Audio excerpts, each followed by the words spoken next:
नमस्कार। आज हम वैधता की अवधारणा कंसेप्ट ऑफ लेजिटिमेसी के बारे में पढ़ रहे हैं। वैधता की अवधारणा अत्यंत प्राचीन अवधारणा है, लेकिन आधुनिक युग में इसने नया अर्थ और संदर्भ प्राप्त कर लिया है। राजनीतिक विकास तथा लोकतांत्रिक राजनीतिक व्यवस्थाओं की स्थापना के साथ साथ राजनीतिक व्यवहार में शक्ति संबंधों की भूमिका कम होती जा रही है और अदमनात्मक रूपों जैसे प्रभाव, सत्ता और नेतृत्व की भूमिका बढ़ रही है। यदि शक्ति के दमनात्मक और अदमनात्मक रूप जब वैधता से जुड़ जाते हैं तो उनका मनोवैज्ञानिक असर बहुत अधिक बढ़ जाता है। जब उन्हें वैधता की स्थिति प्राप्त नहीं होती, तब मानवीय व्यवहार को प्रभावित करने के संबंध में उनकी सीमाएं बहुत अधिक सिकुड़ जाती हैं। शक्ति, प्रभाव, सत्ता वैधता की स्थिति में ही प्रभावशाली और दूसरों के व्यवहार को परिवर्तित करने में सफल होते हैं। सभी राजनीतिक व्यवस्थाओं की प्रभावशीलता वैधता पर निर्भर करती है, लेकिन लोकतांत्रिक व्यवस्था में वैधता का सर्वाधिक महत्व है, क्योंकि यह जन सहमति पर आधारित होता है और जनता से भय या आतंक के आधार पर आज्ञा पालन करा पाना कठिन होता है। इसलिए लोकतांत्रिक व्यवस्था को वैधता की सर्वाधिक आवश्यकता पड़ती है। व्यक्ति और सत्ता के बीच मधुर संबंधों की स्थापना के लिए यह नितांत आवश्यक है कि सत्ता के द्वारा अधिक से अधिक संभव सीमा तक वैधता की स्थिति को प्राप्त किया जाए। इस शब्द की उत्पत्ति लैटिन भाषा के लेजिटिमस शब्द से हुई है। मध्यकाल में इसे लेजिटिमिटास कहा जाने लगा था। आगे चलकर अंग्रेजी भाषा में इसे लॉफुल अथवा वैधानिक कहा गया। सर्वप्रथम रोमन दार्शनिक सिसरुर ने लेजिटिमस शब्द का प्रयोग विधि द्वारा गठित शक्तियों या न्यायाधीशों के लिए किया। आगे चलकर इसका प्रयोग प्राचीन परंपराओं के प्रति अनुकूलता, रूढ़िगत क्रियाविधियों, संवैधानिक नियमों एवं सुव्यवस्था के तत्वों के लिए ग्रहण किया जाने लगा। यह एक ऐसी अवधारणा है जिसके अंतर्गत एक राजनीतिक व्यवस्था के सामान्य जन को यह विश्वास होता है कि शासनारूढ़ की सत्ता और उसका प्रयोग सामान्य स्वीकृत नियमों और क्रियाविधियों पर आधारित है। कुछ महत्वपूर्ण परिभाषाएं। कार्ल जे फेड्रिक के अनुसार वैधता कानूनों और शासकों के न्याय संगत होने का ऐसा प्रतीक है जो उनकी सत्ता में वृद्धि करता है। एसएम लिपसेट के अनुसार वैधता से अभिप्राय व्यवस्था की उस क्षमता से है जिसके द्वारा यह विश्वास उत्पन्न किया और स्थिर रखा जाता है कि प्रचलित राजनीतिक संस्थाएं समाज के लिए सर्वाधिक उचित है। जीन ब्लॉन्डेल के अनुसार वैधता से अभिप्राय वह सीमा है जिस सीमा तक लोग उस संगठन को जिससे वे संबंधित हैं बिना पूछताछ के तथा स्वाभाविक रूप से ही स्वीकार करते हैं। सहमति या स्वीकृति का क्षेत्र जितना विशाल होगा उस संगठन का उतना ही अधिक औचित्य होगा। इन उपरोक्त परिभाषाओं से स्पष्ट है कि वैधता वह सहमति या स्वीकृति है जो लोगों द्वारा राजनीतिक व्यवस्था को प्रदान की जाती है। यदि किसी सरकार या राजनीतिक व्यवस्था को लोगों की ऐसी स्वीकृति प्राप्त नहीं होती तो उस व्यवस्था में वैधता की कमी हो जाती है और सरकार या व्यवस्था लंबे समय तक अस्तित्व में नहीं रह पाती।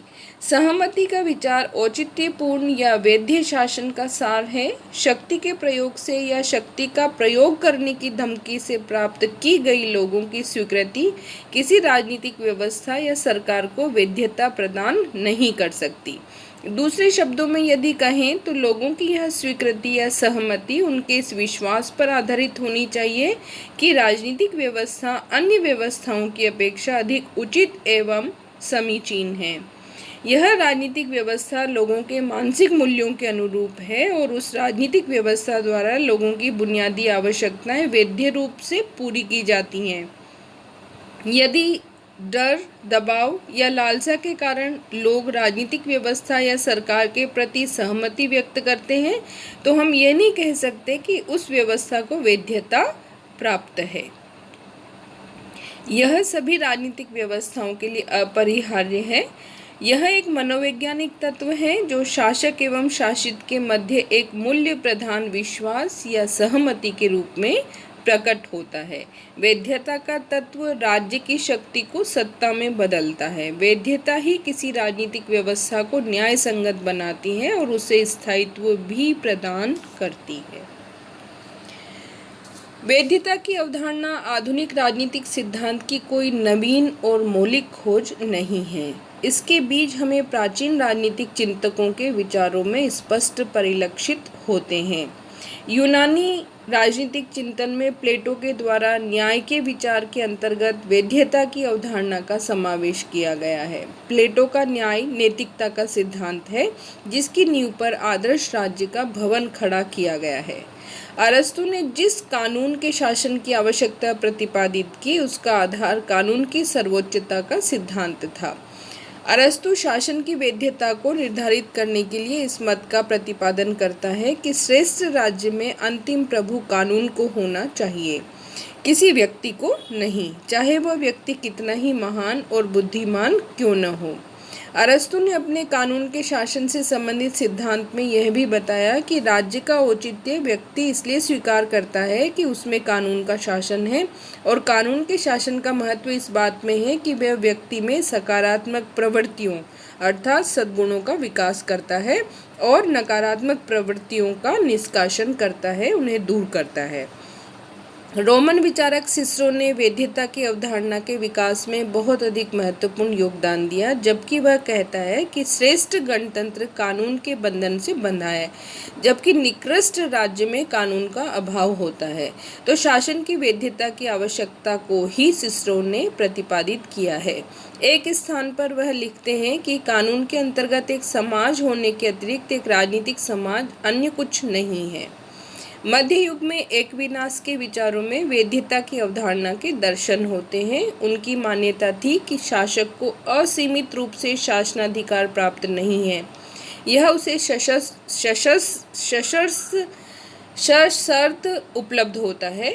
इसकी प्रमुख शर्त यह है कि इसके द्वारा वह ऐसी परिस्थितियों का निर्माण करे जो मानव समुदाय के लिए अच्छे जीवन को संभव बना सके। राज सत्ता शासन को अमानत स्वरूप उपलब्ध हुई है और उससे यह अपेक्षा है कि इस अमानत का वह समुचित ढंग से लोक कल्याण हेतु उपयोग करे। समझौतावादी विचारकों हॉब्स, लॉक, रूसो ने समझौते एवं सहमति के रूप में वैधता की अवधारणा का स्पष्टीकरण किया है। लॉक का सामाजिक समझौता सहमति पर आधारित है। सहमति ही दुनिया में प्रत्येक वैध सरकार का निर्माण करती है। लॉक वैधानिक राज्य की अवधारणा का प्रतिपादन करते हैं, जिसके अंतर्गत विधि के शासन को अपनाया गया है, मनमाने शासन को नहीं। रूसो ने सामान्य इच्छा सिद्धांत द्वारा यह स्पष्ट किया है कि लोकतांत्रिक संरचना ही लोकतंत्र की आत्मा नहीं होती।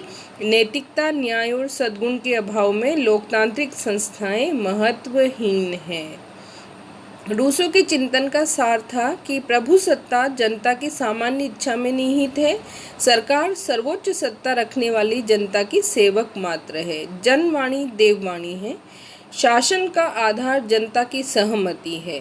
रूसो के विचारों का यही सार वैधता की अवधारणा के विकास में आगे चलकर मील का पत्थर बना। आधुनिक युग में टी.एच. ग्रीन के इस कथन में इच्छा न कि शक्ति राज्य का आधार है, वैधता की अवधारणा का संकेत मिलता है। मैक्स वेबर ने वैधता की अवधारणा का प्रतिपादन करते हुए उसका संबंध सत्ता से जोड़ा। उनके अनुसार वैधता विश्वास पर आधारित होती है और राजनीतिक व्यवस्था के लिए आज्ञा पालन की स्थिति उत्पन्न करती है। उसने सत्ता के 3 रूप बतलाए: परंपरागत सत्ता, करिश्मात्मक सत्ता और बौद्धिक या कानूनी सत्ता। राजतंत्र में परंपरागत सत्ता का उदाहरण करिश्माई सत्ता के तहत आदेशों के पालन में पद धारक के व्यक्तित्व का आधार। अधीनस्थ किसी आदेश का पालन इसलिए करते हैं कि वह उच्च स्तरीय अमूर्त नियमों के साथ संबद्ध है तथा औचित्यपूर्ण है, तो उस प्रकार की सत्ता को बौद्धिक या कानूनी सत्ता कहा जाता है। यह सत्ता कानूनी संरचना के अंतर्गत स्थापित पद के कारण उत्पन्न होती है।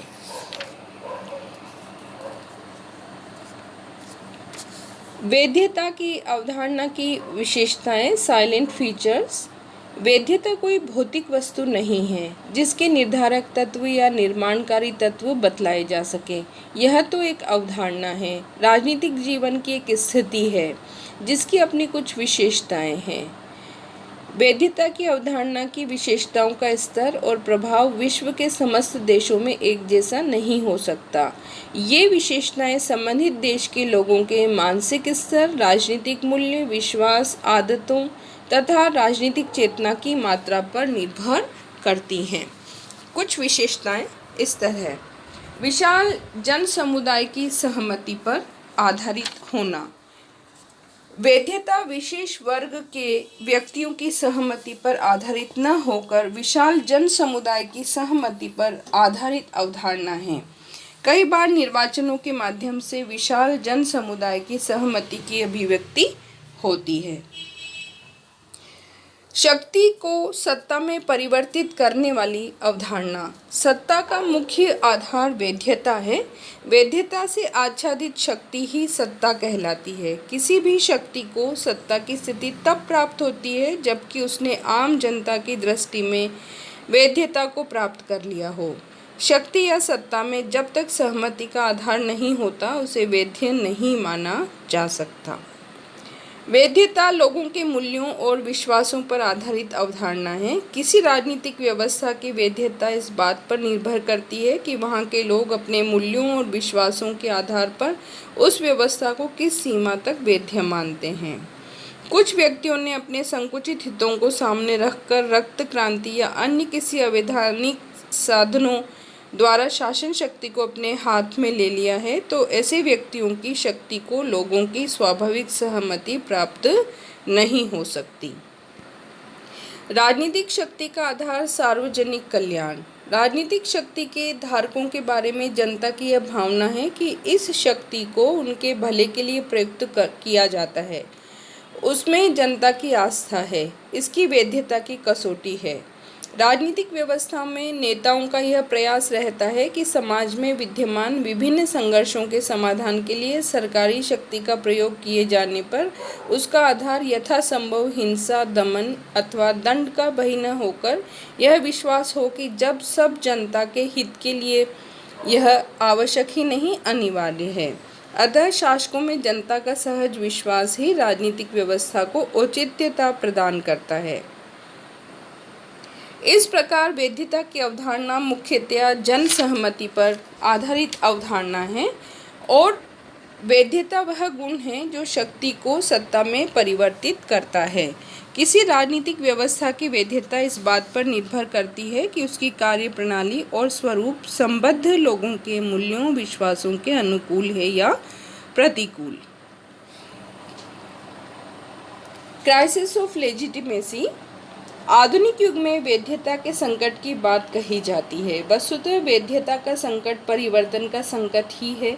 इसका कारण यह है कि राजनीतिक व्यवस्था के परिवेश, सामाजिक, आर्थिक, सांस्कृतिक कारकों में निरंतर परिवर्तन होता रहता है। अतः यदि राजनीतिक व्यवस्था अपने आप को इन परिवर्तनों के अनुरूप बना लेती है तो उसकी वैधता बनी रहती है। लेकिन यदि राजनीतिक व्यवस्था अपने आप को परिवर्तित परिस्थितियों के अनुरूप नहीं ढाल पाती तो उसकी वैधता या जन सहमति को आघात पहुंचता है।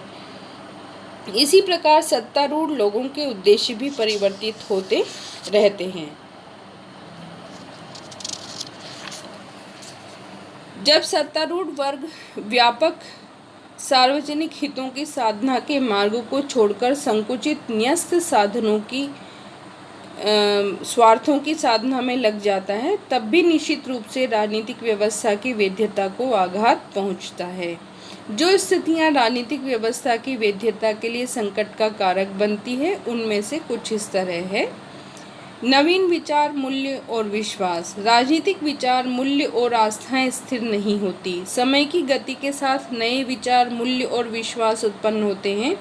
परिवर्तित परिस्थितियों एवं नए विचारों के कारण राजनीतिक व्यवस्था में परिवर्तन की आवश्यकता उत्पन्न होती है।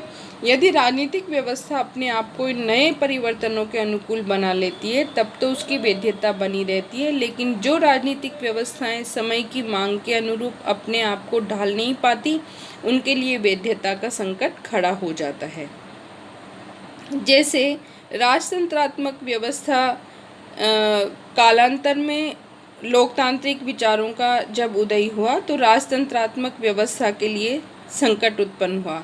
जिन राजनीतिक व्यवस्थाओं ने अपने आप को लोकतांत्रिक विचारों के अनुरूप ढाल लिया, उनकी वैधता बनी रही, लेकिन जो ऐसा नहीं कर पाए वहाँ हिंसा और रक्त क्रांति का मार्ग प्रशस्त हुआ। परंपरागत संस्थाओं या समूहों के अस्तित्व का संकट। राजनीतिक व्यवस्थाओं में वैधता का संकट उस समय भी उत्पन्न हो जाता है जब नवीन परिवर्तित स्थितियों के कारण परंपरागत संस्थाओं या समूहों के अस्तित्व के लिए संकट खड़ा हो जाता है। अपने अस्तित्व की रक्षा के लिए परंपरागत संस्थाएं और समूह नई संस्थाओं और मूल्यों को अपनाने वाली राजनीतिक व्यवस्थाओं के लिए चुनौती उत्पन्न कर देती है। ऐसी स्थिति में यदि परंपरागत तत्व पर्याप्त शक्तिशाली हों तो उस समस्त राजनीतिक व्यवस्था की वैधता के लिए संकट खड़ा हो जाता है। नवीन गुटों या समूहों के राजनीतिक व्यवस्था में प्रवेश से उत्पन्न समस्या। वैज्ञानिक एवं तकनीकी विकास के कारण समाज एवं राजनीतिक व्यवस्थाओं में द्रुत गति से बदलाव आ रहे हैं। इन बदलावों के परिणाम स्वरूप राजनीतिक व्यवस्था में नए प्रकार के गुट और समूह सक्रिय होने लगते हैं। इन समूहों की इच्छा और आकांक्षा राजनीतिक व्यवस्था में सक्रिय रूप से भाग लेने की रहती है।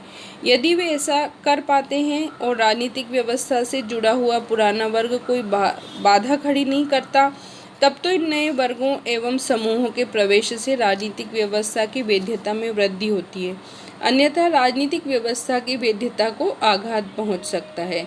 युवक वर्ग, मजदूर वर्ग, किसान आदि ऐसे नए वर्ग एवं गुट हैं जिन्हें राजनीतिक व्यवस्था में सृजनात्मक भूमिका प्रदान की जानी चाहिए। भारत के परिप्रेक्ष्य में अनुसूचित जाति, अनुसूचित जनजाति, पिछड़ा वर्ग राजनीतिक व्यवस्था में अपने प्रभाव के लिए आज भी संघर्षरत है। राजनीतिक व्यवस्था की क्षमता के बारे में शंकाएं। जब नए विचारों और मूल्यों के कारण नई राजनीतिक व्यवस्था या संस्थाएं अस्तित्व में आती है तब अनेक बार उनकी क्षमता के बारे में जन सामान्य में शंकाएं बनी रहती हैं। जब राजनीतिक व्यवस्था जन सामान्य की आशाओं को पूरा नहीं कर पाती, राजनीतिक विवादों का समाधान नहीं कर पाती, तब उनकी वैधता के लिए संकट खड़ा हो जाता है। प्रभावशीलता का खोना भी वैधता के लिए संकट उत्पन्न करता है। राजनीतिक व्यवस्था की वैधता के लिए सबसे बड़ा संकट उस समय उत्पन्न हो जाता है जब राजनीतिक व्यवस्था अपने प्रभावशीलता को खो देती है या उसमें कमी आ जाती है। राजनीतिक व्यवस्था में उठने वाली मांगों में उचित व अनुचित सभी प्रकार की मांगें सम्मिलित होती है। अनुचित मांगों को दृढ़ता से अस्वीकार कर सकना राजनीतिक व्यवस्था की क्षमता या प्रभावशीलता का सूचक है। इसी प्रकार राज्य का कार्य अपने नागरिकों की रक्षा करना और दुष्टों का दमन करना है। यदि कोई राज्य यह कार्य नहीं कर पाता तो तब भी उसकी वैधता पर संकट खड़ा हो जाता है।